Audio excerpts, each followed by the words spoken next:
kind of shouldn't be doing this right now because I've got about a million other things that I'm supposed to be doing. I do want to talk about the ways that I come up with the ideas for stuff and how where I get my creativity from, basically.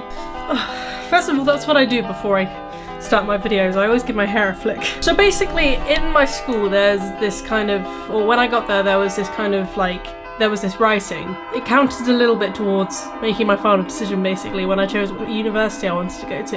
And this is it. This is what it said. It said, take your brain out for a walk. What does that mean? Is kind of what I thought, and to me it basically means exercising your creativity. And there's a few ways which, well, I kind of like to do that. I might do it differently to people, but this is the way that it usually works out for me. So the first thing I would have to say is the obvious choice, film.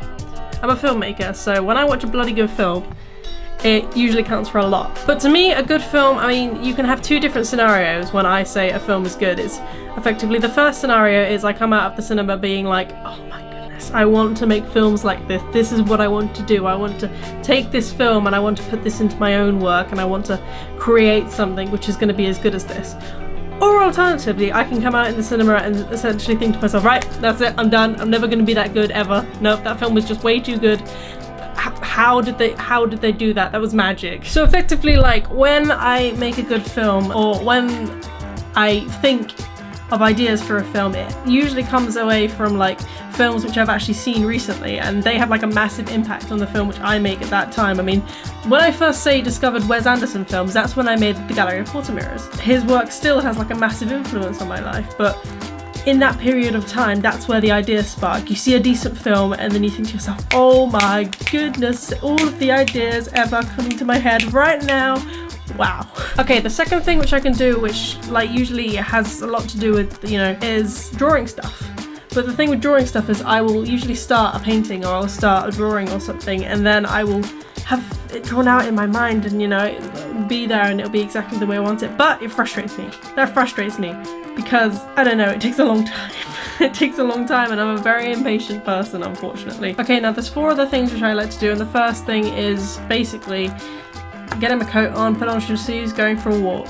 Because when you get out of the house, I feel like every time you see something, oh, there's a hell of a lot more to see and stuff, but then kind of if you put that into it, at the same time you bring a notebook along and you write a story to do with what you've seen that day and stuff.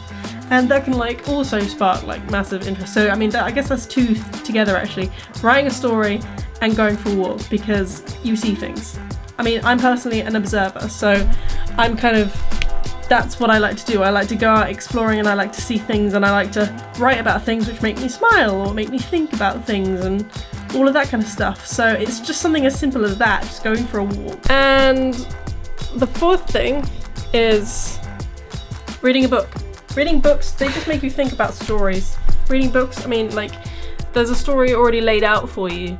So if there's a story already laid out for you, then you can, you know, come up with the characters in your mind or what they visually look like and stuff like that, and then you can relate other characters which you think about to this character from this book, and it's just this ongoing cycle of I see something and then that's what creativity is. You see something and then you put it into something else, I guess. Okay, and now for like the last and final thing, and this is the big one. This is the one which always gets me creative and stuff, and this is the one that always basically puts me in a better mood if I'm in a stressed or bad mood, and that's music. You listen to a song and then the way that song is, I mean, whether it's like epic or kind of violent or like happy or tells a story of something, I mean, it basically gets you thinking about ideas, it gets you thinking about stories, and it gets you thinking about a scene of a woman walking down a street with shopping bags thinking that she's the most badass person in the entire world. And yes, that is a scenario which I've thought about from listening to a song. But essentially, I guess the reason why I made this video is creativity literally can come from anywhere, but it usually comes from when you put yourself out there and you kind of make creative ideas accessible to you. The only way that you're going to do that is if you surround yourselves by creative things. So write a story, listen to some music, watch a good film, go for a walk, think about stories. Make your characters come to life in your mind. Take your brain out for a walk. Cheers.